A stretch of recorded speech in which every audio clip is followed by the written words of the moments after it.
प्यारे विद्यार्थियों, DAV college Chica के ई लर्निंग प्रोग्राम एवं यूट्यूब चैनल पर आपका एक बार फिर स्वागत है। सभी को नमस्कार। आज हम बीए फाइनल ईयर के पाठ्यक्रम का अध्ययन करेंगे और बीए फाइनल ईयर में हम इंटरनेशनल ऑर्गेनाइजेशन अंतर्राष्ट्रीय संगठन विषय पढ़ाते हैं, जिसमें हमारा आज का टॉपिक है United Nations Organisation General Assembly. आज हम संयुक्त राष्ट्र संघ की महासभा का वर्णन करेंगे। जैसा कि आप सबको पता है, संयुक्त राष्ट्र संघ के 6 अंग हैं: महासभा, सुरक्षा परिषद, सचिवालय, न्यास परिषद, आर्थिक तथा सामाजिक परिषद और अंतर्राष्ट्रीय न्यायालय। तो प्यारे विद्यार्थियों, आज हम संयुक्त राष्ट्र संघ के सबसे बड़े तथा लोकप्रिय अंग महासभा के गठन, शक्ति एवं कार्यों का अध्ययन करने का प्रयास करेंगे। अपना अध्ययन शुरू करने से पहले मैं सभी विद्यार्थियों से निवेदन करता हूं कि आप डीएवी कॉलेज चीका के यूट्यूब चैनल को ज़्यादा से ज़्यादा सब्सक्राइब करें। अगर विषय से संबंधित आपका कोई प्रश्न है तो यूट्यूब चैनल पर कमेंट के माध्यम से, व्हाट्सएप ग्रुप के माध्यम से या फिर टीचर से ई कॉन्टैक्ट के माध्यम से पूछ सकते हैं। प्यारे विद्यार्थियों, संयुक्त राष्ट्र संघ के सभी अंग प्रमुख हैं, लेकिन इनमें सबसे बड़ा तथा लोकप्रिय अंग महासभा है। यह संयुक्त राष्ट्र संघ का केंद्रीय निकाय है। महासभा को संयुक्त राष्ट्र संघ की संसद भी कहा जाता है। पार्टर ने तो संयुक्त राष्ट्र की महासभा को विश्व की लघु संसद तक कहा है। इसकी तुलना किसी भी देश के विधानमंडल से की जा सकती है। अंतर केवल इतना है कि इसके निर्णय बाध्यकारी नहीं होते और राज्यों के यानी कि जो देश के विधानमंडल हैं उनके निर्णय अपने नागरिकों के लिए बाध्यकारी होते हैं। महासभा एक ऐसा स्थल है जहां विश्व के विभिन्न राष्ट्र विश्व शांति और अव्यवस्था से संबंधित प्रश्नों पर विचार विमर्श करते हैं। इसके सामने प्रस्तुत होने वाली समस्याओं का स्वरूप चाहे कैसा भी हो, महासभा का अंतिम उद्देश्य विचार विमर्श करके अंतर्राष्ट्रीय शांति और सुरक्षा की व्यवस्था करना है, क्योंकि किसी भी विश्व के किसी भी अंतर्राष्ट्रीय संगठन का सबसे महत्वपूर्ण उद्देश्य, उसका सबसे महत्वपूर्ण काम विश्व शांति और सुरक्षा को बनाए रखना है। तो हम सबसे पहले बात करते हैं महासभा के गठन की। डेविड कुशमैन के शब्दों में महासभा संयुक्त राष्ट्र संघ का केंद्रीय निकाय या प्रमुख अंग है। यह संयुक्त राष्ट्र की विधान पालिका कहलाती है। संयुक्त राष्ट्र संघ के जितने भी सदस्य राष्ट्र हैं वो सभी महासभा के सदस्य होते हैं। अर्थात संयुक्त राष्ट्र संघ में वर्तमान समय में 193 सदस्य राष्ट्र हैं और ये सभी सदस्य राष्ट्र महासभा के सदस्य भी हैं। अगर हम प्रारंभिक बात, संयुक्त राष्ट्र संघ की स्थापना 24 अक्टूबर 1945 को हुई थी, तो उसमें संयुक्त राष्ट्र संघ की जो प्रारंभिक सदस्य संख्या थी तो वो 51 थी और महासभा की भी प्रारंभिक सदस्य संख्या 51 थी। प्रत्येक प्रतिनिधि राष्ट्र 5 स्थायी और 5 अस्थायी सदस्य महासभा में भेज सकता है, परंतु किसी भी प्रस्ताव को लेकर अगर महासभा में मतदान किया जाता है तो प्रत्येक सदस्य राष्ट्र का एक ही मत होगा। दूसरी बात करते हैं इसमें हम अधिवेशन की। संयुक्त राष्ट्र की महासभा का वर्ष में एक बार अधिवेशन होना अनिवार्य है और इसके अधिवेशन अमेरिका के न्यूयॉर्क शहर में होते हैं, परंतु महासभा के सदस्यों की बहुमत की प्रार्थना पर इसका अधिवेशन किसी अन्य स्थान पर भी बुलाया जा सकता है। लंदन व पेरिस में इसके अधिवेशन हो चुके हैं और जो महासभा का अधिवेशन होता है वो सितंबर मास में होता है और लगभग 2 महीने तक चलता है। सभापति अपने कार्यों को सुचारू रूप से चलाने के लिए महासभा का एक अध्यक्ष होता है, जिसका चुनाव महासभा स्वयं करती है और उसका चुनाव महासभा के प्रत्येक अधिवेशन के लिए किया जाता है, जो अधिवेशन के अंत तक सभा की कार्यवाहियों का संचालन करता है। अगर हम बात करें महासभा के 8वें अधिवेशन की, तो महासभा के 8वें अधिवेशन की अध्यक्षता भारतीय महिला विजय लक्ष्मी पंडित द्वारा की गई थी। श्रीमती विजय लक्ष्मी पंडित जी संयुक्त राष्ट्र की महासभा के अधिवेशन की प्रथम महिला अध्यक्ष है। जो हमारे भारत के प्रथम प्रधानमंत्री थे पंडित जवाहरलाल नेहरू जी, उनकी बहन थी श्रीमती विजय लक्ष्मी पंडित। अगर हम महासभा की मतदान पद्धति की बात करें तो संयुक्त राष्ट्र संघ के चार्टर के अनुच्छेद 18 में इसकी मतदान पद्धति का उल्लेख किया गया है। प्रायः 2 प्रकार के विषय होते हैं और 2 तरीके से महासभा में मतदान किया जाता है, साधारण विषय तथा महत्वपूर्ण विषय। साधारण विषयों पर साधारण बहुमत द्वारा निर्णय लिया जाता है और महत्वपूर्ण विषयों पर 2/3 बहुमत से निर्णय लिया जाता है। यदि कोई संयुक्त राष्ट्र संघ का सदस्य संयुक्त राष्ट्र संघ द्वारा निर्धारित अंशदान का भुगतान नहीं करता तो उसे मतदान का अधिकार भी नहीं होता। संयुक्त राष्ट्र संघ की महासभा की समितियां एवं कार्यसूची की अगर हम बात करें तो महासभा एक बहुत बड़ी संस्था है। इसके लिए उन सभी विषयों पर विस्तार से विचार विमर्श करना मुश्किल है जो इसके सामने प्रस्तुत किए जाते हैं। इसलिए महासभा ने अपने कार्यों के लिए मुख्य रूप से 6 समितियों का गठन किया है, अर्थात महासभा 6 समितियों का प्रयोग करती है। कौन कौन सी समितियां हैं? राजनीतिक एवं सुरक्षा समिति, आर्थिक एवं वित्तीय समिति, सामाजिक मानवीय एवं सांस्कृतिक समिति, न्यास समिति, प्रशासकीय एवं बजट समिति और विधि समिति। महासभा के अधिवेशन के लिए कार्यसूची अपने आप में एक जटिल तथा कठिन कार्य है। इसके लिए एक अंतरिम कार्यसूची महासचिव द्वारा इसके लिए तैयार की जाती है। अब हम बात करते हैं महासभा की शक्ति एवं कार्यों की। महासभा संयुक्त राष्ट्र संघ का एक प्रमुख तथा प्रभावशाली अंग है। इसके अधिकार तथा कार्य काफ़ी व्यापक तथा विस्तृत हैं और संयुक्त राष्ट्र संघ के चार्टर के अनुच्छेद 10 से लेकर अनुच्छेद 17 तक इसके अधिकार एवं कार्यों का उल्लेख किया गया है। अध्ययन की दृष्टि से महासभा के कार्यों को हमने निम्नलिखित भागों में बांटा है, जिनका वर्णन इस प्रकार है।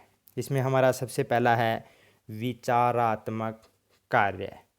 संयुक्त राष्ट्र संघ के निर्माताओं का उद्देश्य महासभा के रूप में एक ऐसी संस्था का निर्माण करना था जहां विश्व शांति से संबंधित विषयों पर विचार विमर्श किया जा सके। अनुच्छेद 10 महासभा को किसी भी विषय पर विचार विमर्श करने का सामान्य अधिकार प्रदान करता है। शांति व सुव्यवस्था के मामले में महासभा को व्यापक विचारात्मक अधिकार प्राप्त हैं। यद्यपि इस क्षेत्र में प्राथमिक जिम्मेदारी सुरक्षा परिषद की होती है, लेकिन फिर भी महासभा को यह अधिकार है कि वह शांति व सुरक्षा बनाए रखने के लिए सहयोग के सामान्य सिद्धांतों पर विचार कर सकती है। यदि कोई विवाद सुरक्षा परिषद के विचाराधीन है तो महासभा उस विवाद के संबंध में तब तक सिफारिश नहीं करेगी जब तक सुरक्षा परिषद उसे ऐसा करने के लिए न कहे। दूसरा है इसमें हमारा निरीक्षणात्मक कार्य। संयुक्त राष्ट्र संघ की महासभा एक केंद्रीय संस्था है, इसलिए चार्टर के द्वारा इसको कुछ निरीक्षणात्मक यानी कि ऑब्जर्वेशन के कार्य भी सौंपे गए हैं। इसके अंतर्गत महासभा को सुरक्षा परिषद तथा संयुक्त राष्ट्र के अन्य विभागों से रिपोर्ट प्राप्त करने एवं उन पर अपना विचार करके मत प्रकट करने का अधिकार भी प्राप्त है। चार्टर के अनुच्छेद 18 में राजनीतिक, आर्थिक, सामाजिक व सांस्कृतिक तथा स्वास्थ्य संबंधी क्षेत्रों में अंतर्राष्ट्रीय सहयोग को प्रोत्साहन देने के लिए महासभा द्वारा जांच पड़ताल की व्यवस्था भी की जाती है। तीसरा इसमें हमारा है वित्तीय कार्य। महासभा का एक अन्य महत्वपूर्ण या लगा लीजिए कि सबसे महत्वपूर्ण कार्य संयुक्त राष्ट्र की वित्तीय व्यवस्था से संबंधित है।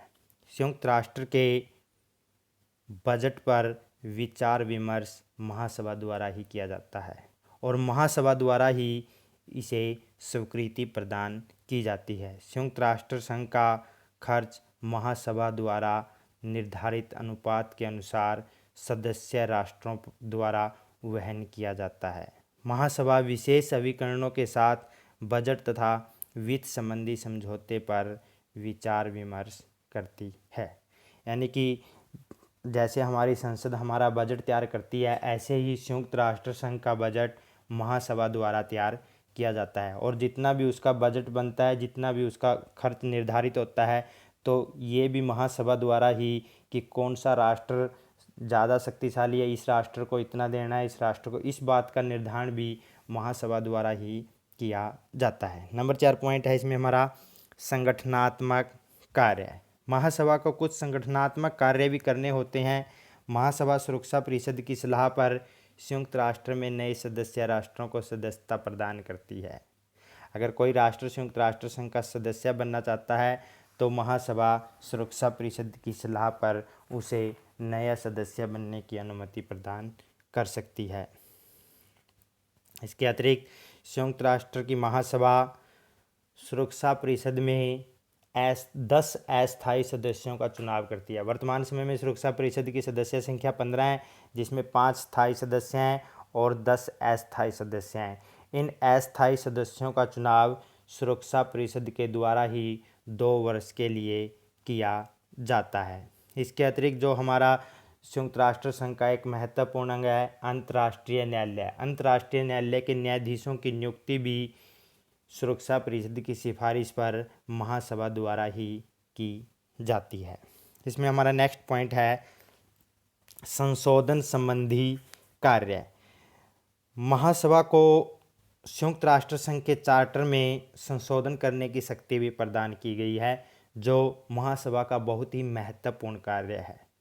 चार्टर के अनुच्छेद 108 के अनुसार महासभा को सुरक्षा परिषद के साथ मिलकर चार्टर पर विचार करने के लिए सामान्य सम्मेलन बुलवाने का अधिकार प्रदान किया गया है। परंतु कोई भी संशोधन तब तक लागू नहीं होगा जब तक उस पर संयुक्त राष्ट्र की महासभा के 2/3 सदस्यों के बहुमत के साथ साथ सुरक्षा परिषद के 5 स्थायी सदस्यों यानी कि विश्व की 5 महाशक्तियों की भी हामी न हो। यानी कि ये 5 महाशक्तियाँ भी उस पर एक मत न हो जब तक संयुक्त राष्ट्र संघ के चार्टर में संशोधन नहीं किया जा सकता। 1945 से लेकर आज तक की अगर हम बात करें तो संयुक्त राष्ट्र संघ के चार्टर में 2 महत्वपूर्ण संशोधन किए जा चुके हैं। पहला 1965 में 1965 में जब पहली बार पहला संशोधन किया गया तो इसमें महासभा की सुरक्षा परिषद की अस्थायी सदस्यों की संख्या को बढ़ाया गया। यानी कि मूल रूप से सुरक्षा परिषद की सदस्य संख्या 11 थी, जिसमें 5 स्थायी सदस्य थे और 6 अस्थायी सदस्य थे।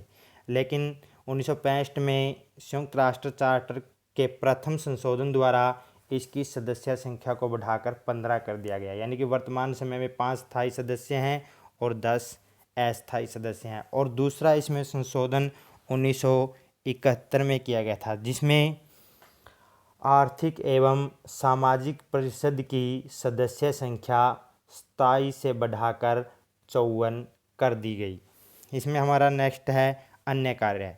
इन कार्यों के अतिरिक्त और भी अन्य कई महत्वपूर्ण कार्य हैं जो महासभा द्वारा किए जाते हैं। जैसे महासभा का कार्य सदस्य राष्ट्रों में आर्थिक, सामाजिक, सांस्कृतिक, शिक्षा संबंधी क्षेत्रों को बढ़ावा देना है। महासभा अंतर्राष्ट्रीय कानूनों के विकास में बढ़ावा देने के लिए निरंतर सहयोग देगी। महासभा विश्व के सभी लोगों को निर्धनता से बचाने एवं उनके जीवन स्तर को ऊंचा उठाने का प्रयास भी करेगी। प्यारे विद्यार्थियों, इन कुछ बिंदुओं के आधार पर हमने महासभा की शक्ति एवं कार्यों का अध्ययन करने का प्रयास किया। अगर हम महासभा की वर्तमान समय में स्थिति की बात करें, क्योंकि बहुत से जब हम संयुक्त राष्ट्र संघ का अध्ययन करते हैं तो हम प्रायः देखते हैं कि सुरक्षा परिषद महासभा से बहुत ज़्यादा शक्तिशाली अंग है। यानी कि ये लगा के चलिए कि सुरक्षा परिषद ही संयुक्त राष्ट्र संघ है। लेकिन धीरे धीरे महासभा की शक्तियों में धीरे धीरे इम्प्रूवमेंट हो रहा है। यानी कि धीरे धीरे महासभा शक्तिशाली हो रही है और इसकी स्थिति निरंतर मजबूत हो रही है।